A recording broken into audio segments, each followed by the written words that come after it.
নামাজ পড়বে তারা বেশি জান্নাতে ঢুকবে নাকি? নামাজ পড়তে পড়তে যারা কপাল কালো করে ফেলছে এরা ঢুকবে না?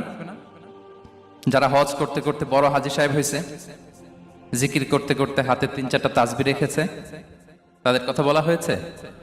এগুলো নিঃসন্দেহে অনেক বড় আমল, কিন্তু সবচাইতে বেশি জান্নাতে প্রবেশ করাবে যে আমল, বিষ্ণু বললেন, এক হচ্ছে আল্লাহর ভয়, আরেক হচ্ছে সর্বোত্তম আচরণ।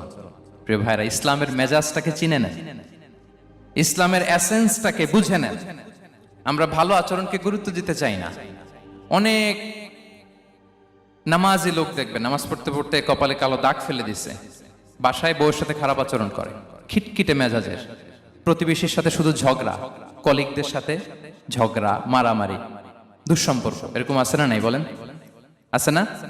কিন্তু নামাজি, অনেক বড় হাজি, একদিনও কোরআন তেলাওয়াত মিস হয় না, তো এত ইবাদত করেও সে ইসলামের আসল এসেন্সটাকে ধরতে পারে নাই। বিষ্ণু বললেন, সবচেয়ে বেশি জান্নাতে প্রবেশ করাবে যে দুটি আমল, একটি হচ্ছে তাকওয়াল্লাহ, আল্লাহর ভয়, আরেকটি হচ্ছে উত্তম আচরণ, সর্বোত্তম আচরণ। তো আমরা যেন উত্তম আচরণের অধিকারী হই, আমার স্ত্রীর সাথে যেন ভালো আচরণ করি, প্রতিবেশীর সাথে যেন ভালো আচরণ করি, ছেলে মেয়েদের সাথে যেন আমাদের অ্যাটিটিউডটা ভালো থাকে, আচরণটা ভালো থাকে, কলিগের সাথে যেন ভালো থাকে। বিশ্বনবীর আচরণ যেমন ছিল তেমন আচরণ যেন আমরা গড়ে তুলতে পারি। একটা ঘরের গ্যারান্টি দেই, যে ব্যক্তি তর্ক করার সময় নিজে হক এটা জেনেও সে তর্ক থামিয়ে দেয়। অনেক সময় হয় না, অনেকে পায়ে পাড়া দিয়ে ঝগড়া করতে আসে, এরকম আছে না নাই? আপনি চুপচাপ দেখবেন একটা বাজে কমেন্টস করতেছে, আবার কমেন্টের নিচে কমেন্ট, আবার গালি, হ্যাঁ আছে না এরকম? বিষ্ণু বলেন, নিজে হক এটা জানার পরেও আর যাতে তর্ক না বাড়ে, যে তর্ক থামিয়ে দেয় জান্নাতের আঙ্গিনায়, তাকে আমি একটা ঘরের গ্যারান্টি দেই। ওয়াবিবাইতিন ফি ওয়াসাতিল জান্নাতি লিমান তারাকাল কাযিবা ওয়া ইন কানা মাযিহান। আর ওই ব্যক্তিকে আমি জান্নাতের মাঝখানে একটা ঘরের গ্যারান্টি দেই, যে ব্যক্তি কৌতুক করার সময়ও মিথ্যা পরিহার করে। করতেছে কৌতুক, ফান করতেছে আর কি, হি ইজ কিডিং, ফান করে, কৌতুক করে, কিন্তু কৌতুকের সময় সে মিথ্যা বলে না। এই স্বভাব যাদের, তাদেরকে আমি জান্নাতের মাঝ বরাবর একটা ঘরের গ্যারান্টি দেই। এরপর বিষ্ণু কি বলে দেখেন, তিনি বলেন, ওয়াবিবাইতিন ফি আ'লাল জান্নাতি লিমান হাসানা খুলুকাহ। আর জান্নাতের একেবারে হাইস্ট পিক অফ প্যারাডাইস, জান্নাতের সর্বোচ্চ স্তরে আমি একটা ঘর বা একটা বাসভবনের গ্যারান্টি ওই ব্যক্তিকে দেই যে তার আচরণটা সুন্দর করেছে, যে সুন্দর আচরণের অধিকারী হয়েছে, তাকে জান্নাতের হাইস্ট পিকে আমি একটা বাসভবনের গ্যারান্টি দেই। তাহলে বলেন তো, আমাদের আচরণটা সুন্দর করার দরকার আছে না নাই? এটা খুব ছোটখাটো একটা আমল, তাই না? কথা বলেন, দক্ষিণ কোরিয়া প্রবাসী ভাইরা আওয়াজ করে বলেন, এটা কি ছোট আমল? দেখলে সালাম দিব, সুন্দরভাবে কথা বলবো, ভালো উইশ করব, হ্যাঁ, হিংসা জিঘাংসা অহংকার থেকে মুক্ত থাকবো, খিটখিটে মেজাজের হব না, অলওয়েজ স্মাইলিং ফেস থাকবে আমার, হৃদ্যতাপূর্ণ আচরণ। এই কাজটা কি ছোট আমল? আওয়াজ করে বলেন, এই আমলটা কি ছোট না বড়? প্রিয় ভাইরা, বিষ্ণু ইসলাম সবার সাথে এরকম মাধুর্যতাপূর্ণ আচরণ করতেন, ছোট থেকে বড়, নারী থেকে পুরুষ, বন্ধু থেকে শত্রু, সবার সাথে সুন্দর আচরণ করতেন। এবং তার এই চমৎকার আচরণে মুগ্ধ হয়ে তার অনেক শত্রু মুহূর্তে তার বন্ধুতে পরিণত হয়েছে। বিষ্ণু ইসলামের কাছে যখন কোনো শিশু নিয়ে আসা হতো, তিনি তাহনিক করতেন, হাদিসে এসেছে, সিরায় এসেছে। তাহনিক কি? খেজুর চিবিয়ে খেজুরের মিষ্টি রস লালাসহ বাচ্চার মুখে লাগিয়ে দিতেন। আলেমদের কাছে, অনেক আলেমদের কাছে আসে, আমার কাছে অনেক এসেছে বাচ্চাদেরকে নিয়ে, তো আমরা এই সুন্নাহর উপর আমল হিসেবে খেজুর চিবিয়ে এর রসটা মুখে ঢুকিয়ে দিয়েছি। বারাকা, বিষ্ণু ইসলামের বারাকা নেওয়ার জন্য আসতো ছোট্ট বাচ্চাদেরকে নিয়ে। মদিনায় যখন সাহাবারা হিজরত করলেন মক্কা থেকে, মুসলিমদের ঘরে সন্তান সন্ততি নাই, বাচ্চা কাচ্চা হয় না। ইহুদিরা টিটকারি করে, এই তো মুসলমানদের সন্তান নাই। সর্বপ্রথম যেই সন্তান হয়েছে তিনি হচ্ছেন আয়েশা রাদিয়াল্লাহু তাআলা আনহার বড় বোন আসমা বিনতে আবু বকরের ঘর উজাড় করে এক সন্তান এসেছে, পুত্র সন্তান, নাম হচ্ছে আব্দুল্লাহ। কি নাম? আব্দুল্লাহ ইবনে জুবাইর। তো আসমা আব্দুল্লাহকে কোলে নিয়ে বিশ্বনবীর কাছে আসলেন। বিশ্বনবী খেজুর চিবিয়ে ওনার লালা মিশ্রিত রস খেজুর সহ মুখে লাগিয়ে দিলেন।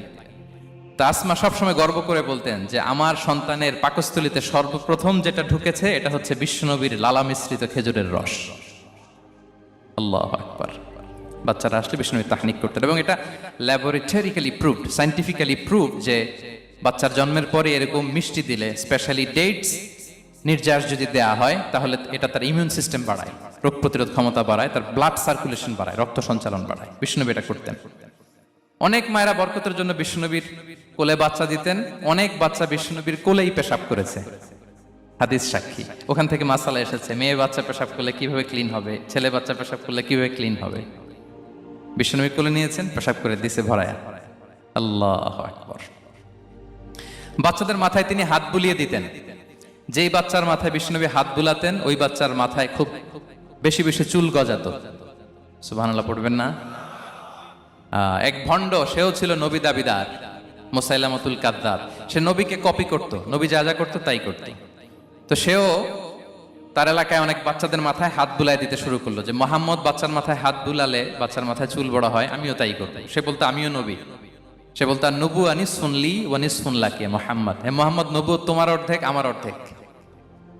কি মামুর বাড়ির আবদার দেখছেন? বলে আমারটা আমাকে বুঝিয়ে দাও। তো নবীকে কপি করতো। বিশ্বনবী কুয়ার মধ্যে লোনা পানির কুয়ায় থুতু ফেললে মুহূর্তে লোনা পানির কুয়া মিঠা পানির কুয়ায় পরিণত হতো। তো এই বদমাসটা যখন কপি করে থুতু মারছে ওদের এলাকার কুয়ায়, ওটা ছিল মিঠা পানি, ওটা মুহূর্তের মধ্যে লোনা পানির কুয়া হয়ে গেছে। তো বিশ্বনবীকে কপি করে সে তার এলাকার নবজাতক বাচ্চাদের মাথায় যখন হাত বুলিয়ে দিতে শুরু করলো, পরবর্তীতে দেখা গেল ওই বাচ্চাগুলো আজীবন ছিল টাক মাথা। চুল বাড়বে তো দূরের কথা, এদের মাথায় চুলই ওঠে নাই। আল্লাহু আকবার, মুজিজাতুন নবী।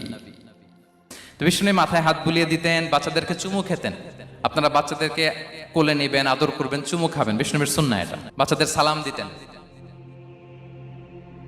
মাঝে মাঝে বাচ্চাদের সাথে মজা করতেন, তাদের সাথে খেলাধুলা করতেন। বাসার সময় পেলে এটা করবেন, ছেলেমেয়েদেরকে নিয়ে খেলতে নেমে যাবেন। শুধু বাচ্চাদের সাথে ফান করতেন এমন না, ভুল দেখলে শুধরে দিতেন। এক ছোট্ট বাচ্চা কোলে বসে খাবারের প্লেট থেকে এখান থেকে ধরে ওখান থেকে ধরে, তাও বাঁ হাতে। বিষ্ণুনবী বললেন, ইয়া গোলাম সাম্মিল্লাহ, বিসমিল্লাহ বলো। কুলবি ইয়ামিনি, বাঁ হাতে নয় ডান হাতে খাও। ওয়া কুল মিম্মা ইয়ালিক, আর এদিক সেদিক থেকে নয়, তোমার সামনে যেটা আছে ওইটা খাও। সুবহানাল্লাহ, শুধরে দিতেন। সাদাকার খেজুরের স্তূপ ছিল, জাকাতের খেজুর। হাসান রাদিয়াল্লাহু তাআলা আনহু, বিষ্ণু ইসলামের দহিত্র, ছোট্ট মানুষ, হাঁটতে হাঁটতে যে খেজুরের স্তূপের দিকে খেজুর নিয়ে খেলতে যায়, হঠাৎ একটা খেজুর খেতে আরম্ভ করলেন। বিষ্ণু বললেন, কেখ কেখ, থামো থামো, ওয়াক থু থু। আমরা যে বাংলা ওয়াক থু বলি, এটার আরবি হচ্ছে কেখ। মানে এই নানা ভাই, রাখো রাখো রাখো। আলা তাআলাম ইন্না লা নাকুলুস সাদাকা, নানা ভাই তুমি জানো না আমরা হাশিমি খানদানের, আমরা সাদাকার মাল খেতে পারি না। আঙ্গুল ঢুকিয়ে মুখ থেকে খেজুর বের করে দিলেন। সুবহানাল্লাহ। এভাবে ছোট্ট বাচ্চাদের ভুলগুলো শুধরে দিতেন, কারেকশন করতেন। সুনানে নাসাইতে এসছে, কেন রাসূলুল্লাহ সাল্লাল্লাহু আলাইহি ওয়াসাল্লাম ইয়াজুরুল আনসার, তিনি যখন আনসারীদেরকে ভিজিট করতে যেতেন, ফায়ুসাল্লিমু আলা সিবিয়ানিহি, আনসারী বাচ্চাদেরকে সালাম দিতেন। আপনারা বাচ্চাদের সালাম দেন তো নাকি? নাকি বাচ্চাদের সালামের জন্য বসে থাকেন? অনেকে মনে করে যে আমি মুরব্বী, হাজী সাহেব, 80 বছর বয়স, আমি তো শুধু সালাম পাবো, আমি দিব কেন? এরকম একটা ভুল ধারণা আছে না? সালাম শুধু ছোটরা দিবে, ব্যাপারটা কি এমন না? ছোটরা বড়দের দিবে, বড়রা ছোটদের দিবে, সবাই সবাইকে দিবে, ঠিক কিনা বলেন? ইনশাআল্লাহ বলেন সবাই। ওয়ায়ামসাহু বিরুসিহিম, বাচ্চাদের মাথায় হাত বুলিয়ে দিতেন। ওয়ায়াদউ লাহুম, তাদের জন্য দোয়া করতেন। তাহলে বিশ্বনবীর বাচ্চাদের সাথে আচরণ, ডিলিংস, ইন্টারঅ্যাকশন কেমন ছিল বুঝতে পেরেছেন?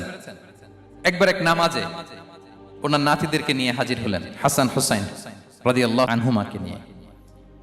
তো নামাজের এক সিজদায় বিশ্বনবী এমন লম্বা সময় সিজদায় পড়ে রইলেন, মাথা আর উঠান না। মুসল্লিরা তো অবাক, সাহাবারা ভাবলেন হায় রে, নবীজি অসুস্থ হয়ে গেলেন নাকি, অথবা ওহী নাজিল হলো নাকি। নামাজ শেষে সাহাবারা জিজ্ঞেস করলেন, ইয়া রাসূলুল্লাহ, আপনি কি অসুস্থ হয়েছেন নাকি ওহী নাজিল হচ্ছিল? এত লম্বা সিজদা দিতে তো কখন দেখি নাই। বিশ্বনবী বললেন, না না, কুল্লুন যালিকা লাম ইয়াকুন, কোনটাই না, বরং ওয়ালাকিন নাবনি ইরতাহালানি, আমার নানা ভাই হাসান হুসাইন সিজদারত অবস্থায় আমার পিঠের উপরে উঠে বসেছিল। ফাকারিহতু আন উআজ্জিলাহু হাত্তা ইয়াকদিয়া হাজাতা, আমি উঠে গেলে তাদের ডিস্টার্ব হবে, এজন্য সিজদায় পড়েছিলাম। যতক্ষণ তাদের পিঠে উঠে খেলতে মনে চেয়েছে তারা খেলেছে, তারা নেমেছে, তারপরে সিজদা থেকে মাথা উঁচু করে দাঁড়িয়েছি। সুবহানাল্লাহি বিহামদিহি। কিন্তু আমরা কাঁধে নিয়ে খেলবো তো দূরের কথা, আমরা অনেকে বাচ্চাদেরকে মসজিদে দেখলেই রেগে যাই, আছে না নাই? অনেক মুরব্বীরা আছে মসজিদে বাচ্চা দেখতে পারে না, দেখবেন হ্যাঁ, খিটখিটে মেজাজের হয়ে যায়, রিয়্যাক্ট করে। আলহামদুলিল্লাহ গত অনেক বছর ধরে বাংলাদেশে এটা নিয়ে আমরা কন্টিনিউয়াসলি বলেছি যে না, শিশুদেরকে আপনারা মসজিদে আসলে ধমক দিবেন না, ভুল করলে, আওয়াজ করলে, চিৎকার করলেও তাদেরকে বকা দেওয়া যাবে বলেন?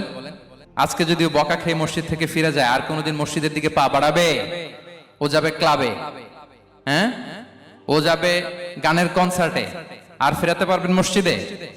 আর আসবে না। খবরদার, আপনার একটা ধমকের কারণে মসজিদমুখী কোনো শিশু যেন অন্যদিকে না যায়।